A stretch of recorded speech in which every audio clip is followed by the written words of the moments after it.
My name is Emily. I'm 28 years old, and today I want to share the story of how my life changed after marriage.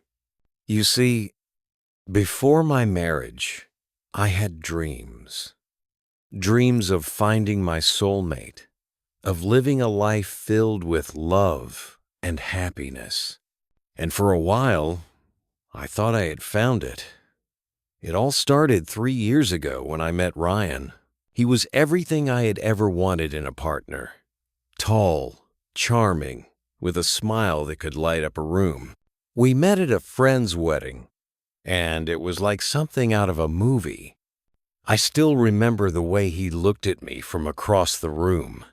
It was as if, in that moment, no one else existed but us. Ryan approached me with such confidence, yet there was a softness in his voice that made me feel at ease. "Hi," he said. "I'm Ryan, and you were the most beautiful woman I've seen tonight."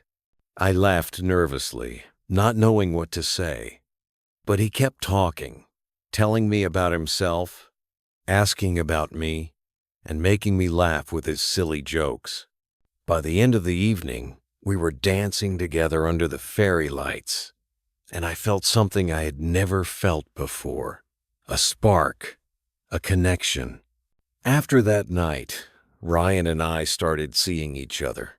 We went on long drives, had picnics at the park, and spent hours talking about everything. Our dreams, our fears, our childhood memories. He would surprise me with flowers, leave little notes on my car, and always find ways to make me feel special. One evening, after about a year of dating, Ryan took me to the beach. The sun was setting, and the sky was painted in shades of pink and orange. We walked barefoot along the shore, laughing and holding hands. Then he suddenly stopped and knelt down on one knee. My heart started racing as he pulled out a small velvet box. "Emily," he said, looking up at me with tears in his eyes, "you are the love of my life. I can't imagine a single day without you. Will you marry me?" Tears streamed down my face as I said, "Yes, yes, of course I will." He slipped the ring onto my finger, and we kissed as the waves crashed against the shore. It felt like a dream, like something out of a fairy tale. Our wedding was magical. My family adored Ryan, and his family welcomed me with open arms. We got married in a beautiful garden surrounded by flowers and fairy lights. I wore a white lace gown, and Ryan couldn't take his eyes off me. We danced our first dance to Perfect by Ed Sheeran, and as he held me close, he whispered, "I will love you forever, Emily." I believed him. I believed every word he said. The first few weeks of our marriage were like a dream. Ryan and I moved into a cozy little house on the edge of town. We spent our evenings cooking together, watching movies, and dreaming about our future. He would kiss me on the forehead every morning before leaving for work and tell me he loved me. But then, everything changed. It started with small things. Ryan would come home from work looking stressed. He became quieter, more distant. At first, I thought he was just tired. But then, he started getting angry over the smallest things. If dinner wasn't ready on time, or if I asked too many questions about his day, he would snap. One night, he yelled at me for accidentally breaking a glass. His voice was so loud, and his face was so red, I barely recognized him. "I'm sorry, Ryan," I said, trembling. But he didn't calm down. He stormed out of the house and didn't return until hours later. As days turned into weeks, Ryan's behavior became more unpredictable. One night, I woke up to find him gone. Panicked, I searched the house and found him standing on the roof, staring at the sky. Ryan, I called out, my voice shaking. What are you doing up here? He turned to me, his eyes wild. Do you hear them, Emily? The voices? They won't stop. I froze. Voices? What was he talking about? That's when I realized something was wrong. Terribly wrong. Ryan wasn't just stressed. He was battling something much deeper. Something he had never told me about. Ryan, I said softly, taking a cautious step toward him. Come inside. It's cold out here. We can talk, okay? Whatever it is, I'm here for you. He hesitated for a moment, then nodded slowly and followed me down. I made him some tea and sat beside him on the couch. He held the cup, staring into it as if it held the answers to all his problems. Ryan, I said gently, are you okay? You can tell me anything. For a moment I thought he might open up, but then he shook his head and gave me a weak smile. I'm fine, Emily. Just a bad day, that's all. Over the next few weeks, Ryan's behavior became more erratic. He would wake up in the middle of the night, pacing the room and muttering to himself. Sometimes I'd find him sitting in the dark, staring at nothing. When I tried to talk to him, he'd either brush me off or get angry. Once, when I asked him why he was so stressed, he yelled, "Why can't you just leave me alone?" and slammed the door. But it wasn't just the anger that worried me. It was the fear in his eyes. He looked like a man haunted by something I couldn't see. One night, everything came crashing down. I was in the kitchen preparing dinner when I heard a loud crash from the living room. I ran in and found Ryan standing over a shattered mirror, his fists bleeding. "Ryan, what happened?" I cried, rushing to his side. He looked at me, his eyes filled with tears. "They won't stop, Emily," he whispered. "The voices, they keep telling me things. I can't take it anymore." My heart broke as I realized the truth. Ryan wasn't just angry or stressed. He was fighting a battle with his own mind, and he hadn't told anyone, not even me. That night, after Ryan fell asleep, I sat in bed, unable to stop crying. I thought back to all the signs I had missed, all the times he had tried to hide his pain. I knew I couldn't ignore it anymore. I needed to help him, but I didn't know how. The next day, I called his sister, Rachel. She was the only family member Ryan was close to, and I hoped she could give me some insight. "Rachel," I said, my voice trembling, "I think something's wrong with Ryan. He's been acting so strange lately. Angry, distant, and he says he hears voices." There was a long pause on the other end of the line before Rachel spoke. "Emily," she said quietly, "there's something you need to know." Rachel explained that Ryan had been diagnosed with severe schizophrenia in his early 20s.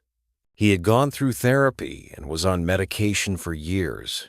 But a few months before our wedding, he had stopped taking his meds, believing he no longer needed them. "He didn't want to tell you," Rachel said. "He thought you might not marry him if you knew. He wanted to protect you from this." I was stunned. How could he keep something so important from me? But as the shock wore off, I realized it didn't matter. I loved Ryan, and I wasn't going to give up on him. That evening, I sat Ryan down and told him what Rachel had said. At first, he denied it, saying he was fine and didn't need help. But when I told him I had seen the pain in his eyes, he broke down. "I didn't want you to see me like this," he said, tears streaming down his face. "I thought I could handle it, Emily. I thought I could be normal for you." I held him as he cried, my heart breaking for him. Ryan, I said softly, you don't have to handle this alone. I'm here, and I'll always be here. But we need to get you help. Getting Ryan to agree to see a doctor wasn't easy. He was terrified of being judged, of being seen as crazy. But after weeks of gentle persuasion, he finally agreed to go. The doctor confirmed what Rachel had told me. Ryan's schizophrenia had returned, and he needed to go back on medication. They also recommended therapy to help him cope with his episodes. The road ahead was not easy. Some days, Ryan would refuse to take his meds, saying they made him feel foggy. Other days, he'd lash out, frustrated with himself and the situation. But through it all, I stayed by his side. Despite the challenges, there were moments of light, moments that reminded me why I fell in love with Ryan in the first place. Like the time we went for a picnic in the park, and he surprised me with a drawing he had made of us. Or the nights we stayed up talking about our dreams, laughing and holding each other. One evening, as we watched the sunset from our porch, Ryan turned to me and said, "Thank you for not giving up on me, Emily." I smiled, tears in my eyes. "I promised to love you in sickness and in health, Ryan, and I meant it. Our story is far from over. Every day brings new challenges, but it also brings new opportunities to grow stronger together. Ryan's illness doesn't define him, and it doesn't define our love. But if there's one thing I've learned from all of this, it's that love is not about perfection. It's about standing by each other through the storms. Even when the skies seemed darkest, as days turned into months, Ryan's behavior worsened. Despite the therapy and medication, his mood swings became more severe. He would go from being the loving, gentle man I had married to someone I didn't recognize. The yelling became a daily occurrence, and his anger seemed to have no limits.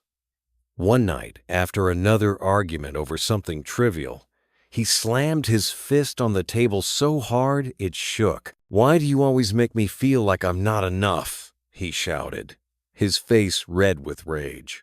I froze, tears streaming down my face. "Ryan, I'm trying to help you. Why can't you see that?" But my words only seemed to anger him more. He stormed out of the house, leaving me alone in the deafening silence.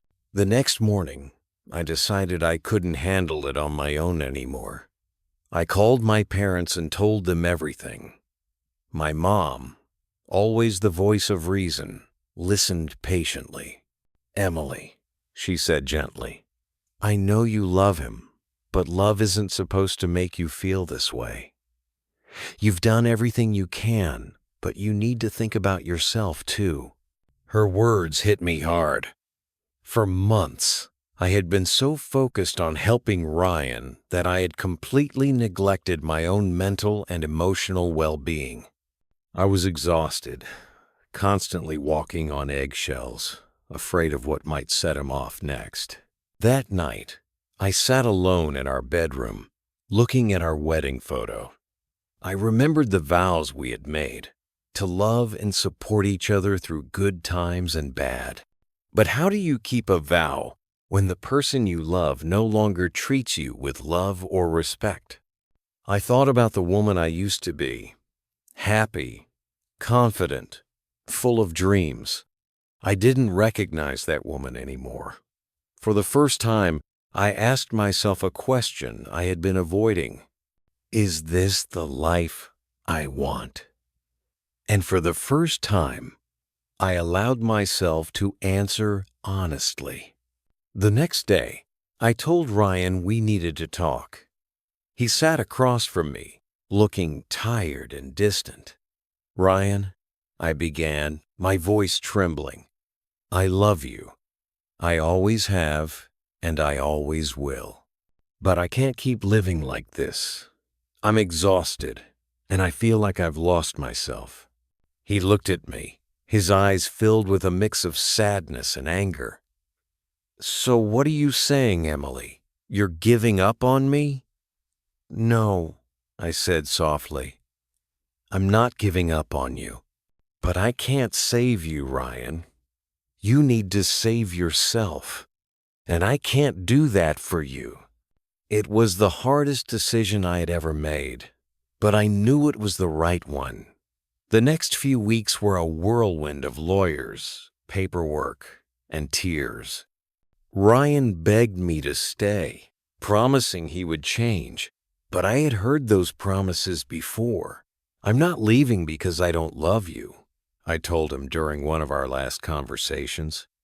"I'm leaving because I love myself enough to know I deserve better." After the divorce, I moved back in with my parents. At first, I felt like a failure, as a wife, as a person. But with time, I began to heal. I started going to therapy, where I learned to process everything I had been through. I also started rediscovering myself. I took up painting, something I had loved but had stopped doing during my marriage. I reconnected with old friends and began to rebuild my confidence. 2 years later, I was a completely different person, stronger, wiser, and happier. One sunny afternoon, while sitting at a cafe, a man approached me. He had kind eyes and a warm smile. "Hi," he said. "I couldn't help but notice you from across the room. Would you mind if I joined you?" I hesitated for a moment, then smiled. "Sure." We spent hours talking, and for the first time in years, I felt something I thought I had lost: hope. Today, as I sit here telling you this story, I realize that my marriage to Ryan was both the hardest and most important chapter of my life. It taught me the true meaning of love, not just for someone else, but for myself. I don't blame Ryan for what happened. He was fighting battles I couldn't understand, and I hope he finds peace someday. But I've learned that sometimes the best way to love someone is to let them go. Life doesn't always go the way we plan, but it has a way of leading us to where we're meant to be.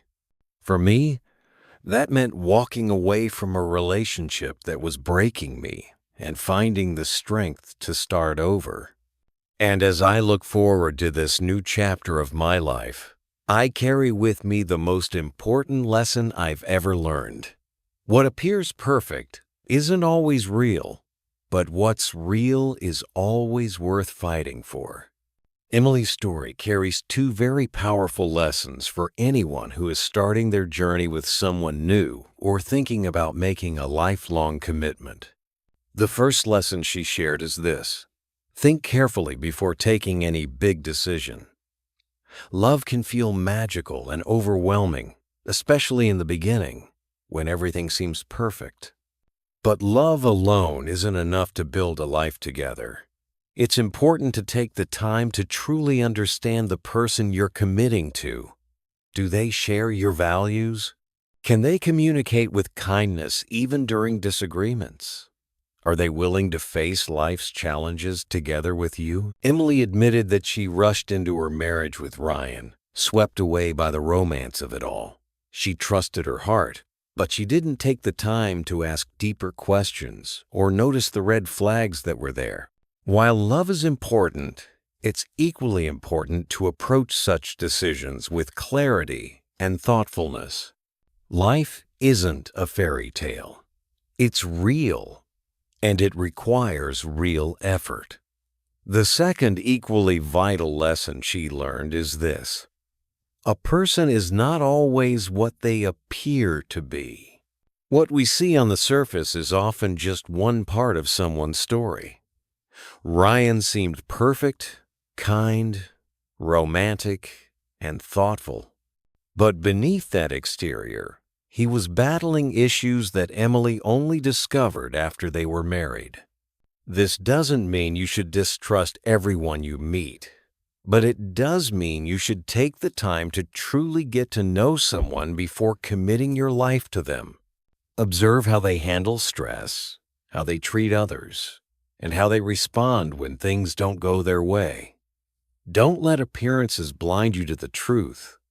Emily's experience is a reminder that love should not just feel right, it should also make sense. A lifelong commitment is one of the biggest decisions you'll ever make, and it deserves your patience, your attention, and your wisdom. Before starting a life with someone, ask yourself, do I truly know this person? Are we ready to grow together, even through the hard times? Emily's journey, though painful, taught her that it's better to wait and be sure than to rush into something that could bring heartbreak later.